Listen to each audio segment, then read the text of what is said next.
Good morning, everybody.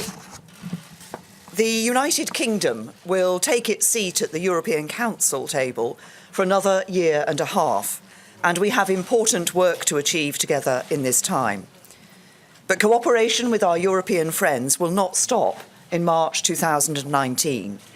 The UK will stand alongside the EU as a strong and committed partner, working to promote our shared interests and values. Nowhere is this more important than in our approach to the global challenges we face. Whether security and defence, migration or foreign policy issues, we face common opportunities and risks, and we must continue to address them together. As I've said before, the UK is unconditionally committed to the security and defence of Europe. We share the vision of a strong, secure and successful EU with global reach and influence, an EU capable of countering shared threats to our continent, working alongside a confident, outward-looking UK. Yesterday, we discussed a range of subjects, including migration, the digital economy, and some of the most pressing foreign policy issues, such as North Korea and Iran. We stand united in our clear condemnation of North Korea's aggressive and illegal missile and nuclear tests, and urge all states, including China, to play their part in changing the course Pyongyang is taking. On Iran, we have reiterated our firm commitment to the nuclear deal, which we believe is vitally important for our shared security. And last night at dinner, I spoke to my fellow leaders about my vision for a new deep and special partnership between the UK and the European Union after Brexit. A partnership based on the same set of fundamental beliefs in not just democracy and rule of law, but also free trade, rigorous and fair competition, strong consumer rights, and high regulatory standards. I am ambitious and positive for Britain's future and for these negotiations, but I know we still have some way to go. Both sides have approached these talks with professionalism and a constructive spirit, and we should recognise what has been achieved to date. The UK and the EU share the same objective of safeguarding the rights of EU nationals living in the UK and UK nationals living in the EU. EU citizens have made a huge contribution to our country, and let me be clear that whatever happens, we want them and their families to stay. While there are a small number of issues that remain outstanding on citizens' rights, I'm confident that we are in touching distance of a deal. On Northern Ireland, we've agreed that the Belfast Agreement must be at the heart of our approach, and that Northern Ireland's unique circumstances demand specific solutions. It is vital that joint work on the peace process is not affected in any way. It is too important for that. And both sides agree that there cannot be any physical infrastructure at the border and that the common travel area must continue.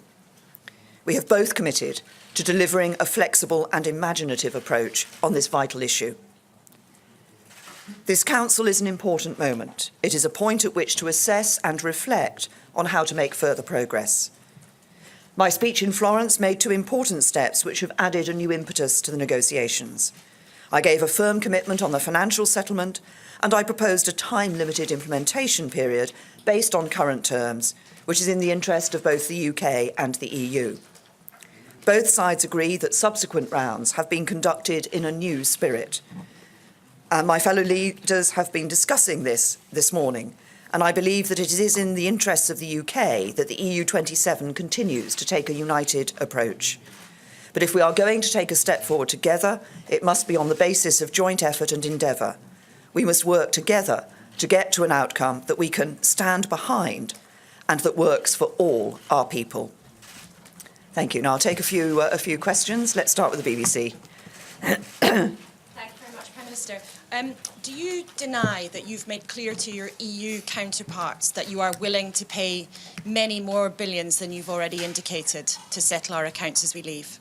What I've made clear to my EU counterparts in relation to financial contribution is what I set out in my Florence speech, which is that I have said that nobody need be concerned for the current budget plan that they would have to either pay in more or receive less as a result of the UK leaving, and that we will honour the commitments that we have made during our membership. Now, there has to be detailed work on those commitments, as David Davis has said. We're going through them line by line and will continue to go through them line by line, and the British taxpayer wouldn't expect its government to do anything else. And Tom.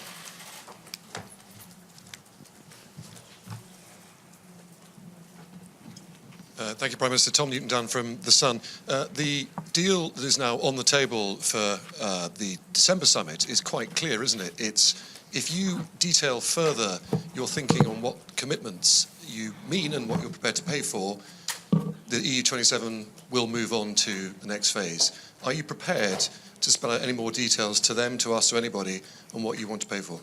No, what we are doing as we look across the weeks coming up to the December Council is looking at a range of issues on which we are still, some of which we're, as I say, in touching distance of an agreement, such as on citizens' rights. I believe that's important because I have always made clear that I think that citizens' rights should be a top priority.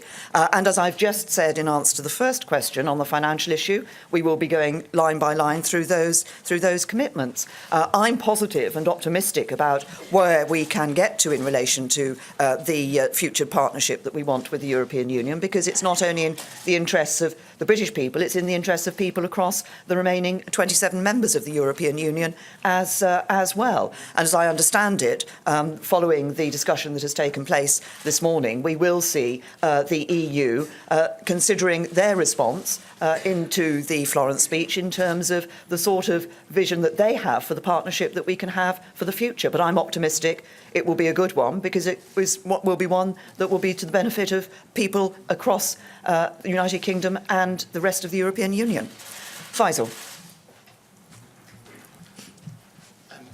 Prime Minister, if your Brexit Secretary is preparing upbeat presentations on no deal for the Cabinet, and if your Foreign Secretary is saying that the United Kingdom could cope very well, why shouldn't EU citizens also prepare for no deal? And why shouldn't business groups, cars, aviation, nuclear industry also prepare their contingency plans for no deal as well? Well, I've been clear that we're working for a good deal, and I'm optimistic about getting that. But as I've said, and as others have said consistently, it would be irresponsible for the British government not to look across at the changes that will be necessary regardless of the eventuality. And indeed, some of the changes that would be necessary in the event of a no deal will be the same as changes that will be made in relation to us achieving a deal. And when the Cabinet comes to look at this, it will be looking across the board at what work is being done across government departments for all eventualities. And that includes for getting the good deal, the positive deal that I'm confident that we can achieve and that we've seen from European leaders here believe is achievable as well. Rowena. Prime Minister, is it conceivable that when the negotiators have finished going through line by line all the budget contributions and financial commitments, that total sum could be as high as 60 billion euros? I've been very clear on where we are in relation to the financial settlement. I've set out the reassurance to our European colleagues in relation to the current budget plan, and we will go through that line by line issue in relation to the commitments that we have made in our membership. And of course, I've also said in the past that if there are particular projects or programmes that we wish to continue to be a member of, then of course we would look to paying relevant costs in relation to that. Programmes such as on science and research and perhaps in some of the criminal justice issues. Now, I'll take a couple more, and I'll take a couple from some of our European colleagues. Yes. Well, you're all, yes, but non-British news media. Thank you, Prime Minister. Naira Chehich, Bloomberg TV. I spoke to the opposition leader, Jeremy Corbyn, yesterday, and with relation to the Brexit bill, he said he couldn't put any sort of number on it. Now, I understand you're working on the number, but your EU colleagues do want a more clear and a more detailed negotiating position before they can move on to trade talks. You're working on it. When do you expect to be able to put a number on that Brexit bill? Time is of the essence. Yeah. I've been very clear all along, as the United Kingdom has all along throughout this, that the full and final settlement will come as part of the final agreement that we're getting in relation to the future partnership. And I think that's absolutely right. I think that can only be done in that particular context. I made that point within the Florence speech, and that point remains. Yes. This will be the last one. James Franey from Euronews. A question on Catalonia, please. Catalonia's leader has threatened to declare independence if Madrid doesn't engage in dialogue. The Parliament split on the issue, so is Catalan society. And the economic consequences of splitting from Spain are somewhat unclear. What advice have you got for Carlos Puigdemont? No. I have spoken to Mariana Rajoy this morning, as I did earlier this week, and made clear that the United Kingdom's position is very clear. We believe that people should be abiding by the rule of law and uphold the Spanish Constitution. Thank you.